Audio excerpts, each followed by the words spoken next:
Shalom, kita bertemu kembali dalam program Roti Hidup Jemaat Immanuel Batakkan.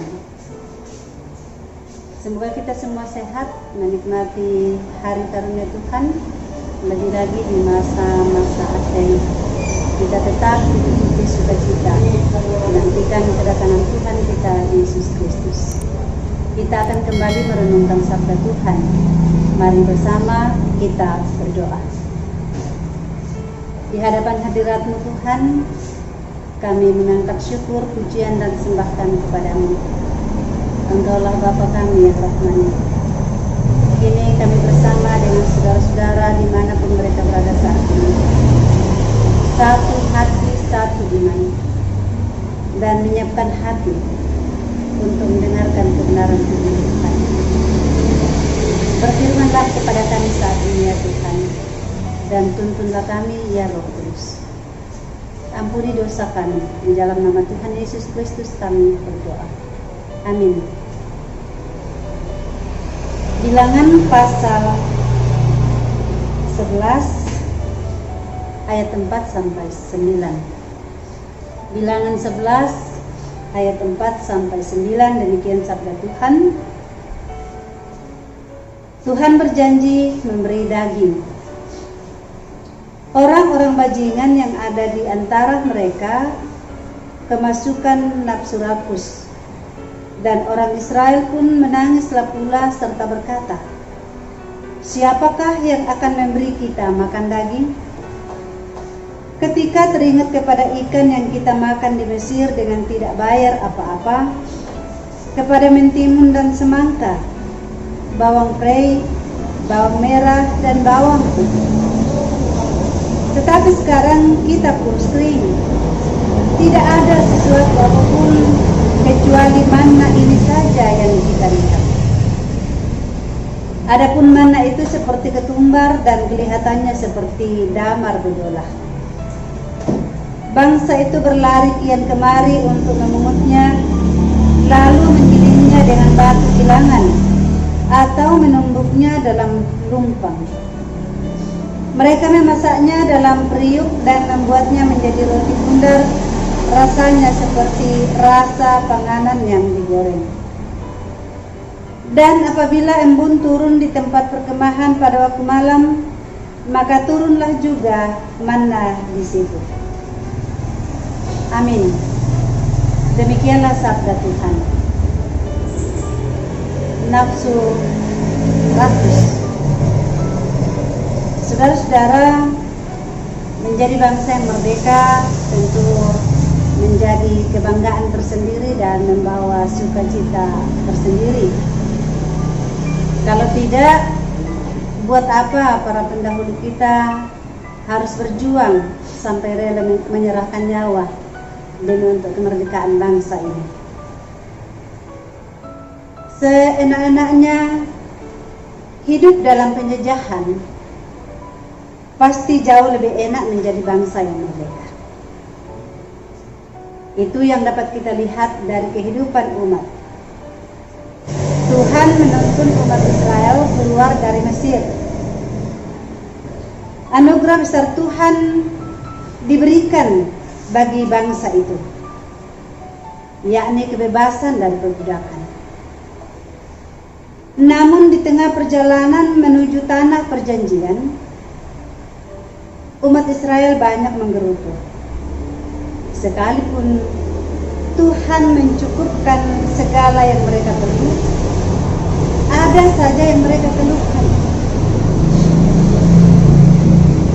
Benar bahwa perjalanan panjang yang mereka harus tempuh tidaklah mudah.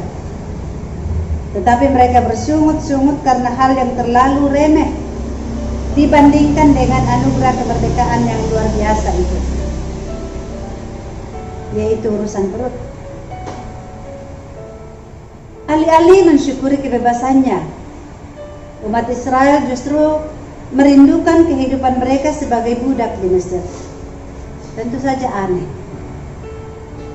Bangsa yang telah merdeka rindu untuk hidup kembali dalam penjajahan. Dan ini terjadi karena mereka rindu makan daging. Mereka berbicara tentang murahnya makanan enak di Mesir karena mereka mendapatkan. Mereka lupa bahwa untuk memperoleh semuanya itu mereka harus membayar mahal dengan hidup diperbudak. Nafsu rakus tidak hanya menjadikan mereka kehilangan akal sehat, tetapi juga kehilangan rasa takut akan Tuhan. Saudara-saudara, belajar dari Israel, kita patut waspada supaya kita tidak mudah tergoda. Ketika pikiran kita dipenuhi nafsu duniawi, nafsu rakus, besar kemungkinan kita merasa sengsara oleh ketidakpuasan terhadap pemberian Tuhan yang semestinya membuat kita dipenuhi sukacita besar. Singkirkan nafsu kerakusan, hal-hal duniawi, sehingga kita dapat menikmati pemberian Tuhan dengan segala rasa syukur. Tuhan dimuliakan. Amin. Mari kita berdoa. Bapa, kami bersyukur untuk kebenaran firman-Mu.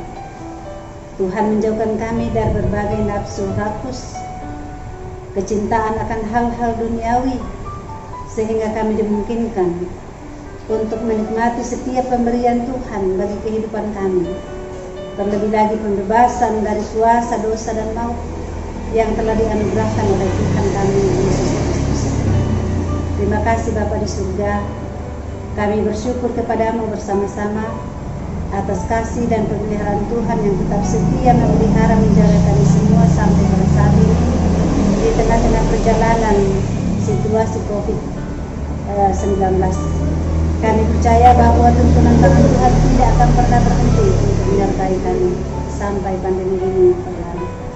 Kami juga berdoa bersyukur bahwa Tuhan menuntun jemaat-Mu, jemaat Immanuel Batakkan, dalam merayakan kelahiran Yesus Kristus, sehingga semuanya dapat dilakukan dengan baik.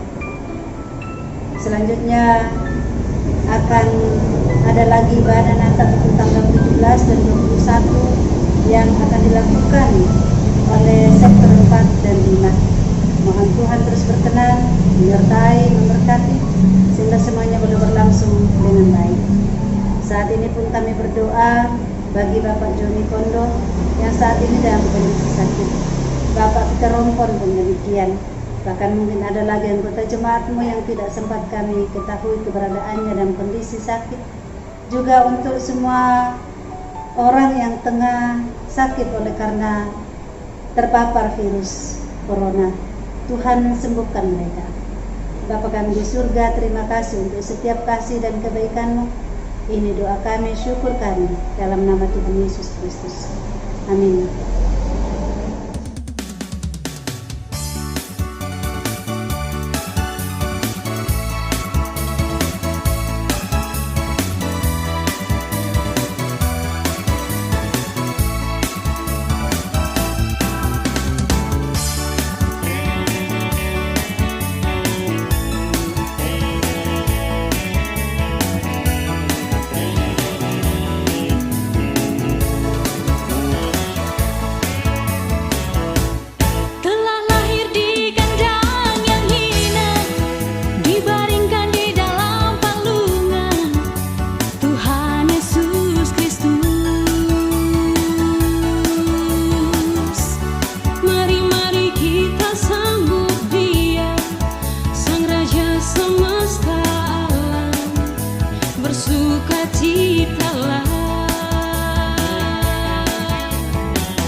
Gloria in excelsis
kita puji.